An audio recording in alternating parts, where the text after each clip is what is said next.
Hola, bienvenidos a esta nueva edición de las conversaciones de Share and Inspire de CH. Soy Jorge Loeches, CEO de Ackerman Iberia, y estoy encantado de participar en esta charla que espero sea amena, interesante e incluso ilustrativa. Hoy vamos a hablar de teletrabajo, trabajo flexible y modelos híbridos.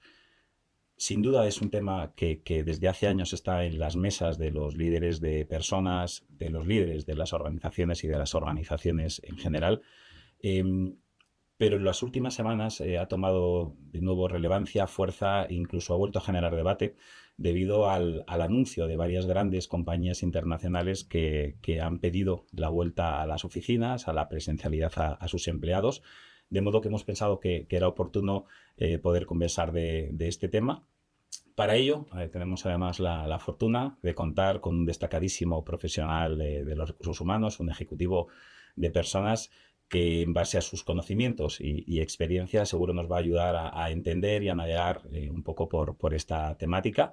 Eh, Él es José Luis Tamargo. José Luis, bienvenido y gracias por acompañarnos hoy. Muchas gracias, un placer. Encantadísimos. Permitidme una breve presentación de José Luis. Podría dedicarle mucho tiempo, voy a intentar que sea lo más corta posible. José Luis es asturiano de nacimiento, madrileño de adopción. La vida profesional le ha llevado además a trabajar en otros muchos lugares, tanto de España como de fuera de España. Él ha dedicado su vida al mundo de las personas, desde la consultoría, incluso desde la tecnología y desde hace ya muchos años en departamentos de recursos humanos, ¿no?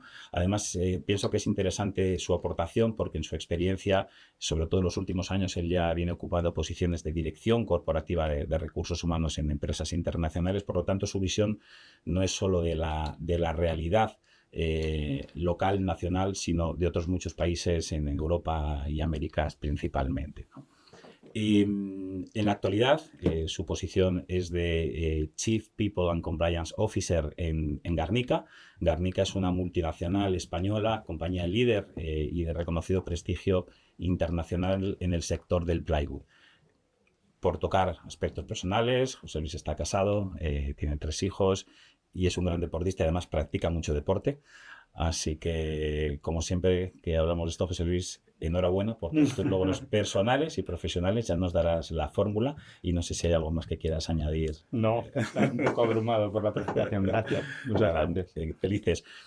Como decía, es un tema que está un poco de nuevo de actualidad y si te parece un poco por partir de algo, y aunque todos estamos familiarizados a esto, me gustaría conocer, José Luis, tu impresión, tu opinión en tu caso, en tu experiencia, ¿qué es para ti, ¿no? ¿Qué es el teletrabajo, el trabajo flexible, el trabajo híbrido? Cuéntanos qué.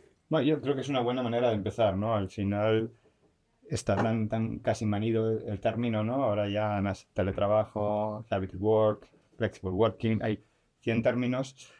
Digamos que si me pongo ortodoxo en la explicación y muy serio, pues diríamos que es una modalidad al final de mixta de trabajo que prevé desde el 100% en casa hasta porcentajes muy variables entre casa y la oficina, ¿no? O los centros de trabajo, sean o no oficinas.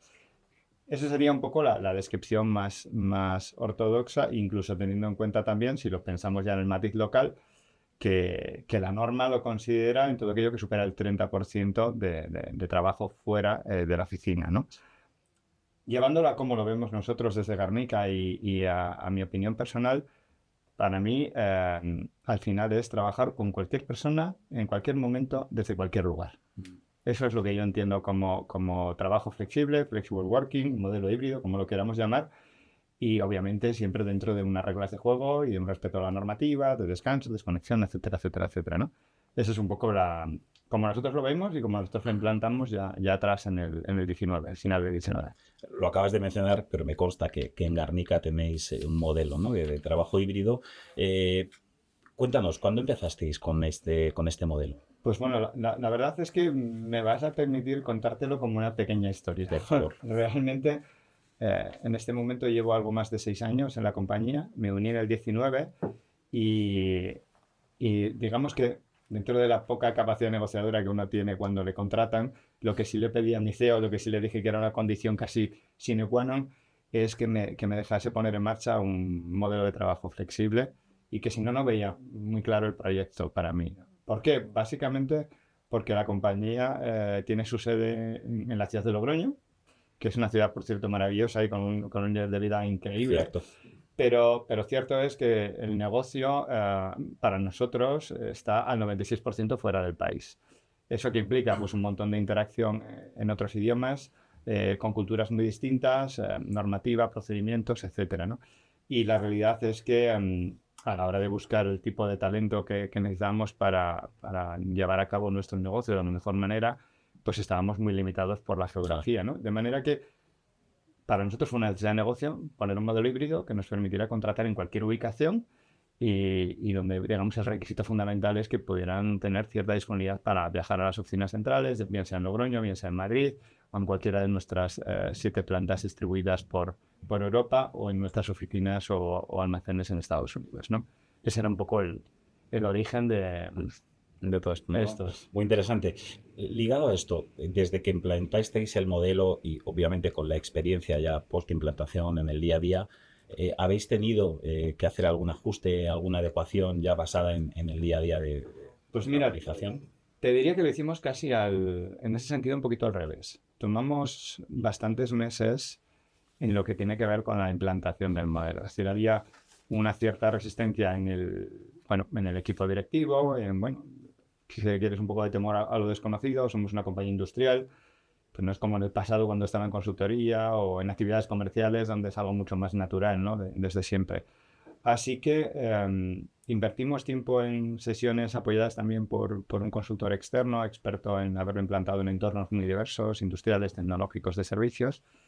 Invertimos tiempo en concienciar, en entender cuál iba a ser nuestro estándar, lo que necesitábamos, y a partir de ese estándar, cada miembro del equipo directivo hizo una reflexión personal de cómo había que adaptarlo a la naturaleza de las funciones y responsabilidades de su área. Piensa que al final tenemos gente en las propias plantas, con un ciclo continuo de trabajo, a turnos, etcétera, donde las posiciones, obviamente operarios, tienen que estar al pie de la línea, pero las posiciones, digamos, de gestión en las plantas, pues también están muy vinculados a la actividad, por lo cual los porcentajes de teletrabajo ahí eran forzosamente menores. Y en el marco de la oficina, pues también veíamos diferentes funciones donde la involucración o la presencia era más vital para unos que para otros.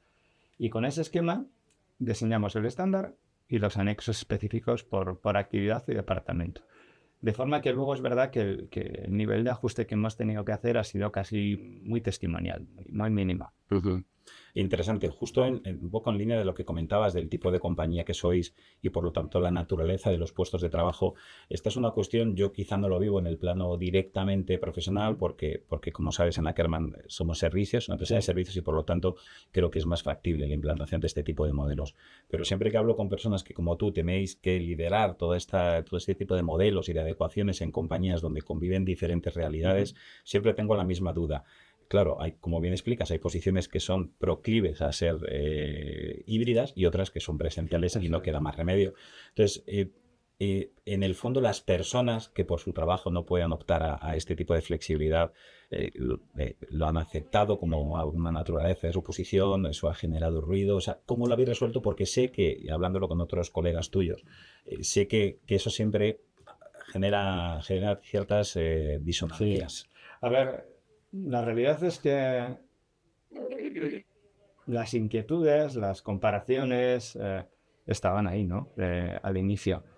Para nosotros, fundamentalmente, la mayor, si quieres, fricción venía en el lado del personal, lo que nosotros llamamos mano de obra indirecta, es decir, el personal que tiene funciones de gestión o técnicas en el marco de las plantas, que se comparaban con el personal de las oficinas centrales.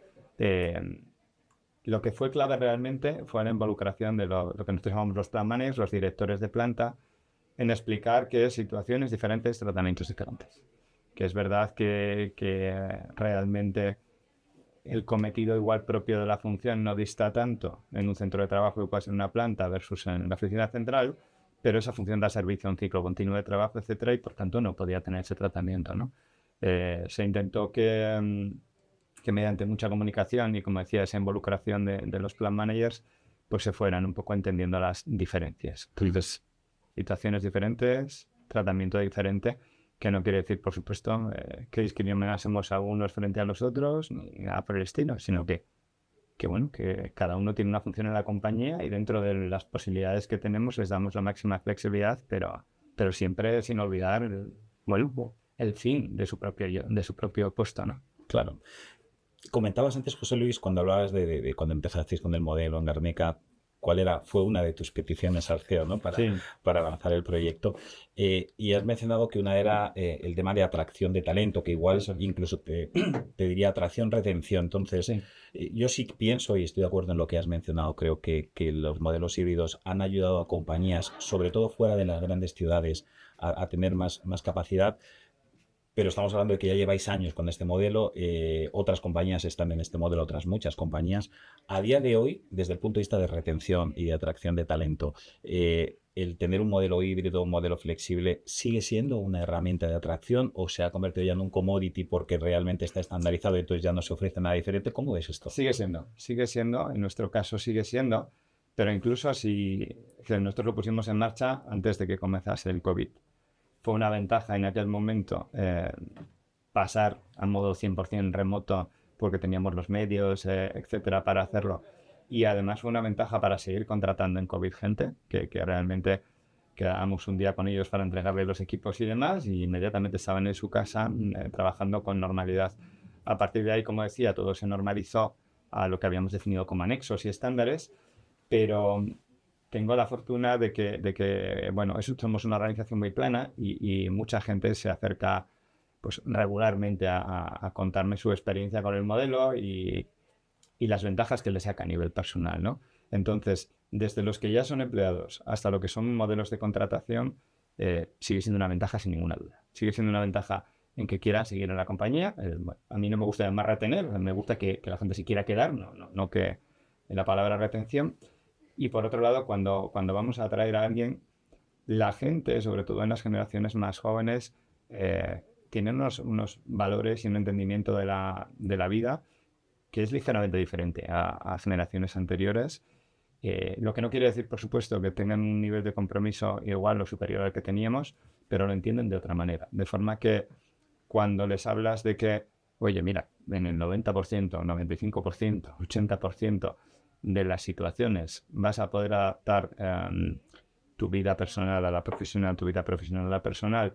Y bueno, cuando la compañía nos dice, lógicamente, es un acuerdo bidireccional, pero esto es una realidad, llevo implantada 6 años casi y funciona, pues la verdad que es algo bastante definitorio en la decisión de optar por nosotros en lugar de otra compañía. Sobre todo un negocio como el nuestro, que sobre todo es internacional y que no tiene una marca mega desarrollada como una empresa que se dedica al consumo directo, etcétera, ¿no? O sea que sigue siendo un valor en los que están y a la hora de atraer. Hagamos un balance. Nos has explicado, lleváis varios años, nos has explicado cómo lo habéis implantado, un poco las bases de vuestro modelo. Después de varios años de funcionamiento, te diría, José Luis, ¿qué impactos positivos o negativos consideras que ha generado todo este proyecto? Y no sé si habéis tenido que hacer o desarrollar algún plan, algún ajuste adicional para algún posible, si ha existido impacto más negativo. Mira, yo creo que el modelo, la única cosa que realmente tiene de peculiar es esto. Nosotros tenemos un modelo híbrido donde hay unos estándares establecidos y siempre hay un mínimo de presencialidad, ¿no? La peculiaridad de estos modelos tiene que ver con que hay que gestionar a las personas de una manera un poco diferente. Y para mí el mayor riesgo que hay en relación a lo que estás preguntando es que alguien que está detrás de una pantalla, si desde la figura de su responsable, de su manager, no se toman medidas para que sea conectado con la realidad, para que haya momentos de interacción personal real con gente de su equipo y de otros equipos en la organización, pues al final acaba convirtiéndose en que al que está en su casa le da igual lo que hay al otro lado de la pantalla. Lo que ve es una pantalla en la que hace un trabajo y puede ser para mi compañía o para cualquier otra. De manera que lo que sí hemos tenido un poco que insistir es en generar esos momentos de relación, en hacer que la persona, aunque esté trabajando en remoto o fundamentalmente en remoto, tenga momentos de una vez al mes, al menos, de conversación con su manager para hablar de cómo se siente, de si echa algo en falta, incluso de provocar interacciones entre departamentos, porque nuestra organización, al ser una organización industrial, pues la combinación a veces entre comercial, producción, etcétera, es fundamental, porque si no hay un poco, usando el anglicismo, ¿no? Un poco de blind spots, se generan puntos ahí ciegos donde se pierde un poco la eficiencia, el dinamismo que necesitamos, sobre todo con las barreras que tenemos de logísticas, porque vendemos un alto porcentaje en Estados Unidos, hay un océano en medio, y si no planificamos bien y estamos bien coordinados, pues puede ser un problema. Para mí esto, el perder la interacción entre departamentos, la interacción personal, etcétera, es el mayor riesgo, que insisto, es muy gestionable contando con la involucración de los managers y con procesos un poquito adecuados. O sea, hay que seguir provocando momentos físicos, ¿eh? Es verdad que lo he oído por ahí, a veces que hay gente que organiza como teams donde se toman un café juntos y tal. Bueno, pues entiendo que puede ser una alternativa. Bueno, pues si estás encerrado en casa por un COVID no puedes hacer otra cosa, bien. Pero si no, creo que hay que tener momentos en la oficina, en las fábricas, etcétera, donde de verdad se pueda compartir un poquito la parte personal a un nivel más humano, más de conocernos. Totalmente de acuerdo. Nos has contado, y muchas gracias por ello, muchísimas cosas en relación a tu experiencia en tu último proyecto, ¿no? Con todo este tema. Pero te quería preguntar tu visión. Yo te considero una persona muy visionaria. Por lo tanto, me encantaría tener tu visión, y vuelvo un poco a la introducción que hacía a la conversación, ¿no? Se ha vuelto a poner sobre la mesa el tema, compañías muy relevantes están llamando a las oficinas, etcétera. Quizá pensábamos que esto ya estaba equilibrado y resuelto, pero parece que no. ¿Cuál es tu opinión? ¿Piensas que en general las compañías ya han encontrado su punto de equilibrio en relación al tema del híbrido, no híbrido, presencialidad, teletrabajo? ¿O piensas que esto va a ser algo que en constante cambio a lo largo del tiempo de los próximos años? Pues mira, yo creo que lo que estamos viviendo no escapa al momento de la sociedad en general, ¿no? Hay una polarización brutal en todo. Entonces, casi todas las decisiones son como muy radicales, en un sentido o en el contrario, ¿no? En un momento determinado las compañías deciden ir a modelos de teletrabajo y se acaba convirtiendo en que la gente deja de ir. Por mucho que hubiera porcentajes, deja de ir y por tanto, de repente tienes unas oficinas maravillosas vacías y se pierde esa interacción de la que antes hablaba y que para mí es la que puede generar potencialmente más problemas de pérdida de eficiencia, etcétera, y de conexión con el alma de la compañía y con el propósito de la compañía. Entonces, eso es una cosa, ¿no? Y por otro lado, pues precisamente porque estamos en ese momento de polarización y ahora mismo los que habían hecho esto, pues los han traído de golpe todos de vuelta, yo creo que van a acabar balanceando un poco la cuestión, ¿no? Porque quien se acostumbra también a una modalidad de trabajo que te permita flexibilizar un poquito más la vida, le va a costar mucho prescindir de ella. Yo lo que, en relación a cosas que me preguntabas anteriormente, ¿no? Yo veo que los empleados perciben mucho el valor, y la gente consolidada en la compañía, el valor de tener ese nivel de flexibilidad. Y por el otro lado entiendo que pasen estas cosas porque también te decía, ¿no? Hay una involucración necesaria de los managers en mantener la eficiencia, la conexión personal, el interés por lo que pasa en la compañía y que no haya una desconexión de los resultados, de cómo nos está yendo, de si hay que apretar un poquito más ahora, etcétera.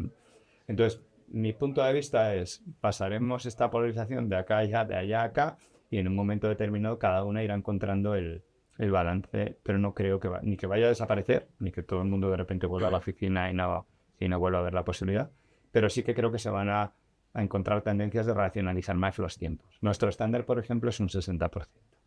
Entonces, en ese sentido, pues oigo mucho que hay compañías que por lo menos el viernes, y sobre todo en las ciudades más grandes, que el viernes pues hombre, es como bastante fundamental que lo puedan hacer desde casa. Sí, está como muy de moda. Pero esa es un poco mi percepción. O sea, yo creo que todo tenderá un extremo, el otro y luego el equilibrio. Ha llegado. Sí, Comparto esa opinión, sin duda. Creo que la tendencia, esto es más que una tendencia, es una realidad que es difícil ya de frenar, y que la cuestión es eso, ¿no? Poner las herramientas desde las organizaciones para, en los casos que es posible, mantenerla sin perder esa desconexión que decía, sentimiento de compromiso, de cultura, etcétera. Sí. José Luis, podríamos hablar mucho más de esto, pero creo que hemos dejado y nos has dejado fundamentalmente para todos aquellos que vean este vídeo, yo creo, unas reflexiones y unas experiencias muy valiosas. Seguramente muchas personas se hayan visto reflejadas, así que... Bueno, Pues nada, ha sido un placer y encantado. Muchas gracias, José Luis, y gracias a todos vosotros por acompañarnos en estas conversaciones de Share and Inspire. Nos vemos próximamente. Hasta luego. Y se le quemado desde donde vi.